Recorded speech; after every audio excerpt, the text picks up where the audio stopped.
Might be an unpopular opinion, but I like this episode much more than the season opener. All around felt a lot stronger, and immediately opening with the fallout of Jace's death was devastating. Emma D'Arcy just dominates the screen with a captivating, grief-stricken performance. Claire Kilner, the director, who I think is one of the best directors on the show, lets the scene breathe, putting trust in Emma to display this raw depth of grief, bargaining, and denial. Also, putting in Sir Lorne asking his life to be forfeit in this scene was a great idea, forcing Rhaenyra to have this confrontation at her lowest, and also showing that despite being consumed by grief, she's not needlessly making the situation worse. Really, the only thing with Rhaenyra that feels off character-wise is her surprising lack of rage. Looking back at Lucerys' death, Rhaenyra was very angry, immediately wanting revenge on Aemond. For Jacaerys though, it's only grief this time as Rhaenyra mostly shuts down,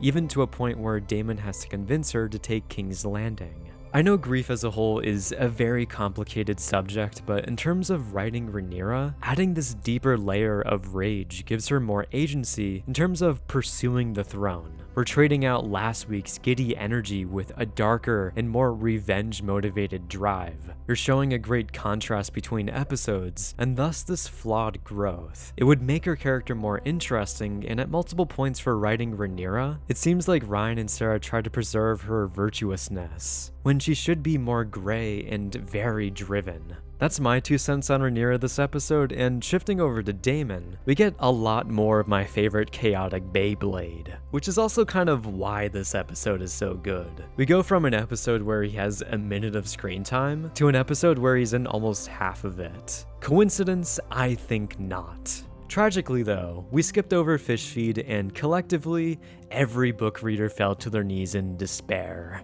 For show-only viewers, you probably didn't even realize this, but we skipped over another battle which was essentially the conclusion of the Lannister campaign in the Riverlands. Since the writers have done a piss-poor job at showing and communicating the actual war effort, the Lannister host was moving east, and their main objective was basically to pincer Daemon's host at Harrenhal, with Cole attacking from the southeast. Fishfeed, as described in Fire and Blood, was the bloodiest land battle in the dance, with the Lannisters being pressed up against the God's Eye, and the Winter Wolves and Riverland forces bashed into them and forced them into the lake. Thus the title, Fishfeed. This battle, I feel, establishes a dark precedence for the fate of Criston Cole's host, imbuing this deep sense of dread for his fate because the Lannisters were met with this grisly outcome.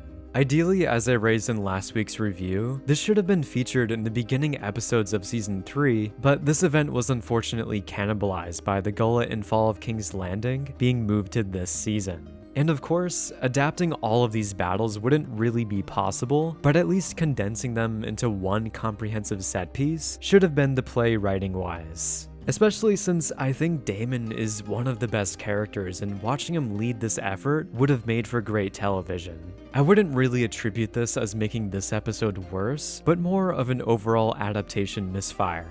Moving on from here, we get a confrontation with Alice Rivers, which is really well timed because it perfectly reveals to us her underlying mysterious motivation throughout Season 2. Another subtle narrative indicator that this was the Season 2 finale. This scene makes her upcoming moment with Aemond very interesting because if Daemon spurned her, then she'll probably want something from Aemond now, showcasing that her character is very gray and mainly pursues things out of her own selfish desire. Also, Caraxes is precious, and HBO is flexing their budget here. Baela and Alan are an interesting pairing that I didn't know I needed. We explore the complicated state of Corlys' treatment of his bastards through 2 differing perspectives. Baela offers an optimistic, brighter side, while Alan communicates the more grounded and realistic viewpoint. Then Alan asking about Jace and seeing Baela's reaction is a great equally weighted dialogue scene that explores the internal state for both of these characters. Corlys is also found here, and Tywin Lannister doesn't make an appearance. So I guess he's dead?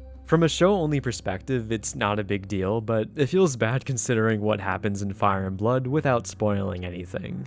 Aegon and Larys' scene surprisingly has a strong undercurrent of humor. Love Larys' surprised and baffled reaction to a Trarchy soldier getting wrecked in front of him. This shot where their heads peer out in bewilderment is just perfect comedic framing. As a whole, this was my least look forward to subplot this season, and it's quickly becoming a highlight. I assume once we get to Rook's Rest, this plotline will have more to chew on, instead of us getting like 2 minutes with them an episode. This be victory. I hope I never see another. Banger line from the book, and I love how he's looking at Driftmark and ruins here. Perfect setting for this scene. Alan also gets legitimized, and I really like the tone of this somber setting juxtaposed with this more hopeful moment, breathing an air of optimism for the Valerians despite this major blow. Daemon additionally arrives at Dragonstone, and I think the secret sauce of his scenes is not just Matt Smith being an incredible actor, but it's the amount of underlying tension with Daemon. You never really know what he's going to do, and I love this aura of unpredictability with him. Seeing that expressed towards the dragon seeds where he's furious and on the edge of exploding is very suspenseful, along with having a certain level of catharsis of seeing Daemon establish dominance over these problematic characters. Like, Daemon knows that the dragon seeds will need to be treated with very specifically, given the raw power they possess. It creates this captivating conflict where you're basically trying to control these unstable agents in possession of nuclear warheads. An interesting thought as well is we've never had a craven dragon rider before, which in of itself is an oxymoron. So everything with the dragon seeds will have a lot of underlying complexity that I'm excited to see explored. Daemon interacting with Mysaria has an unexpected amount of depth. They're playing around each other with this infectious, almost complicated reverence towards one another. Also, Claire Kilner, the director once again, is brilliant. Love the blocking in this scene with how it evolves with the shifting power dynamic of elevation and eventual understanding with them leveling and sitting together. Then from a cinematography standpoint, I think Claire brings out the best in the show. This episode has some of my favorite shots, like notably one of the most popular being the ending with Rhaenyra's ascension of the throne being reflected in Otto's blood. Very thematically deep and has a darker layer of foreshadowing in terms of what Rhaenyra's reign can look like and what it was built upon. Then one shot I particularly loved was Rhaenyra shrouded in darkness in this contemplative state. The lighting plays a crucial role where this soft flickering flame is like her internal drive that is slowly reigniting that's spurred about by Daemon. I've already touched on her character, so let's shift our focus to the most controversial segment of this episode, which is Alicent getting sexually assaulted by Jasper Wilde.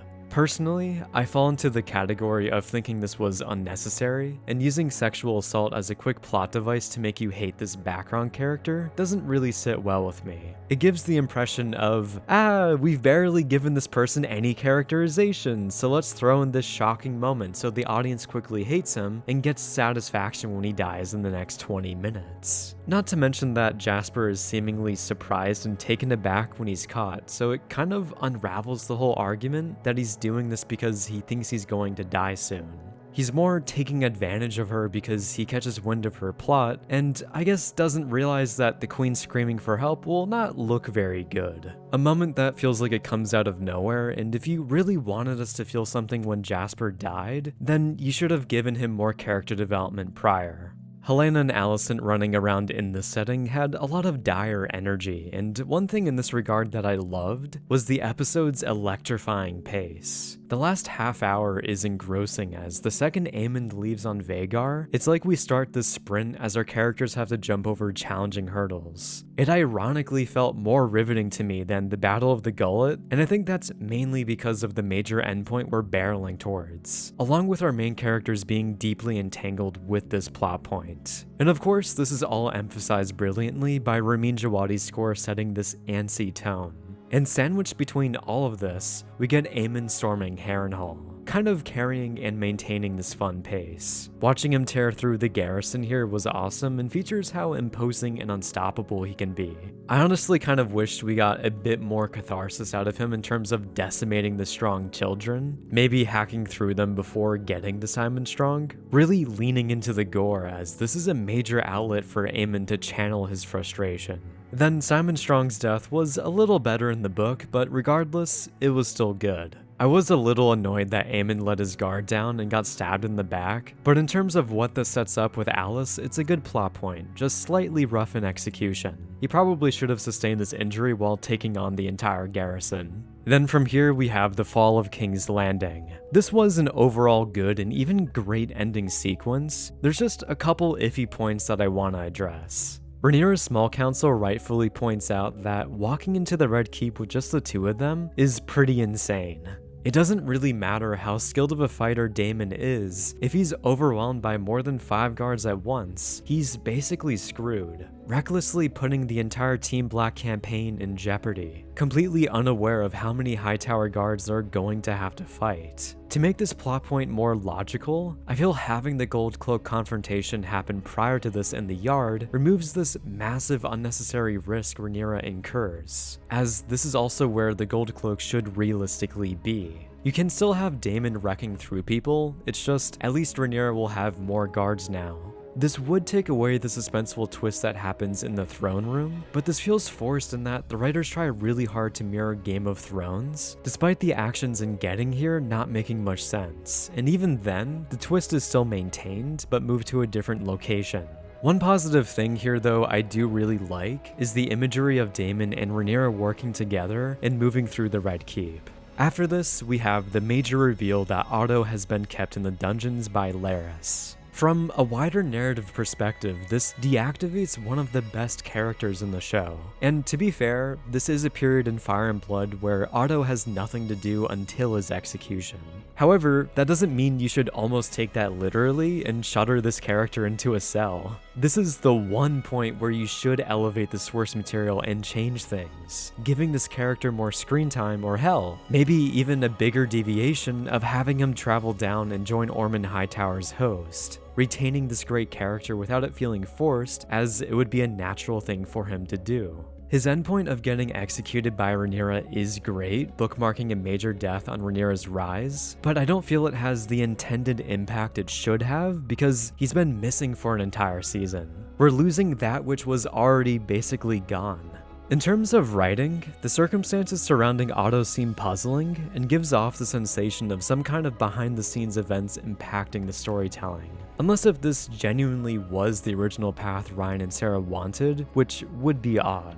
With that said though, Emma once again delivers an insanely talented performance, an overwhelmingly complex storm of grief, turmoil, and inner conflict ravaging her character, perfectly communicating the toll and cost she had to incur in order to win this throne. And the final shot with her looking at Alicent sets an interesting future precedent. So yeah, I think this episode is easily the strongest in a while, and if Ryan and Sarah can maintain this quality, then the fandom could potentially turn around into really enjoying House of the Dragon again. Thanks for watching, and my Letterboxd, Discord, and Patreon links are in the description. Have a great day. As always, thank you to my consistently supportive top patron, Logan Farmer.